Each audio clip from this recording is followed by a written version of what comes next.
Götürüb təsbih zikr eyləyəsiz, düşünüb bir nəsə fikr eyləyəsiz. Süz gərək Allaha şükür eyləyəsiz. Verib Allah sizə parlaq gələcək, verib Allah sizə parlaq gələcək. Ben bunu hak edirəm yaddaşıma, yaxşı hürmet edirəm qardaşıma. Dünənin uşaqları kül başıma, bugün Orhan'a vırıldar gələcək. Bugün Orhan'a vırıldar gələcək. Sözü yadda qalmayacaq, biri dallar xəyala dalmayacaq. Hələm reşadla deyəni olmayacaq. Mən öləndən sonra ancaq gələcək, mən öləndən sonra ancaq gələcək. Belə də sözünlə fəxr etməyinə, bu görən gözünlə fəxr etməyinə, ayrı şad özünlə fəxr etməyinə, bəlkə səndən daha qıvraq gələcək. Bəlkə səndən daha qıvraq gələcək. Gələcək hər sözünü haq deyəcək, rəqibi soldadısa sağ deyəcək. Qardeşim kimi elə qıvraq deyəcək, Çətin Aydın kimi orxaq gələcək. Fırdı zənn etmə bir addım geri var. Sən bilirsən sənətin lideri var. Kardeşim hər kəsin özünün yeri var. Nə Nizami nə də Sıldağ gələcək, nə Nizami nə də Sıldağ gələcək.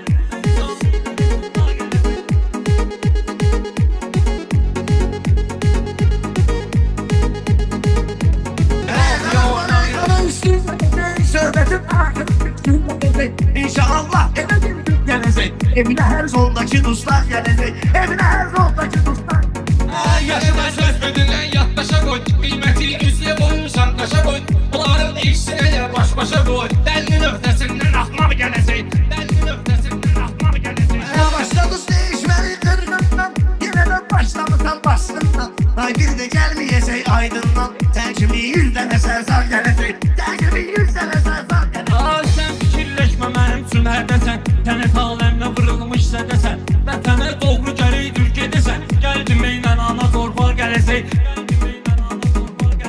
Söz deyirlər canavarlar qardeş, yəni ustad peşəkarlar qardeş. Hələ bil bir populyarlar qardeş. Zirvədən kəlləmayallar gələcək, zirvədən kəlləmayallar gələcək. Aşığım tağan diyansın vahşi, qoy yağış yağan diyansın vahşi. Sərsə saxsaqan diyansın vahşi. Vəhşilər zaynağa zaynar gələcək, vəhşilər zaynağa zaynar gələcək. Başlayacaq itfaya, sözdə mahsul xilidar mənaya. Ağanın gəldiyi gün dünyaya, məhsəd alət gələcək, haq gələcək. Məhsəd alət gələcək, haq gələcək.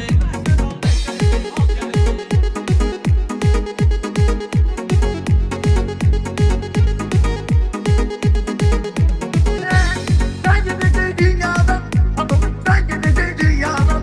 Ama kıryan gidecek dünyadan. Gelen onsuz da sılvar gelecek. Gelen onsuz da sılvar gelecek. Şairin sözdə görürsən düzü var. Belə də lavasçı sözü var. Dən qaranlıq gecənin gündüzü var. Əvvəlcə oldu da Gelecek, hemen olup da gelecek. bizdə vardır cəsarət ürək. Sizə sönmək xana müştərək deyək. Belədir ashalı təşbət deyək. Kim görək zırmağa zırmağa gələcək. Kim görək zırmağa zırmağa gələcək. Şairlerden sözüdür dağlı değil. Bildirme mağarlayan kanlı değil. Biraz marifetli meyhanlı değil. Sonra evlenmene damlar gelecek. Sonra evlenmene damlar gelecek. Ay qaranlıqlara nurun səsizik. Yenə dost dostuna dərdini açacaq. Ne xeyri işçisi Orxan qaçacaq. Ne problem çıxıb axsal gələcək.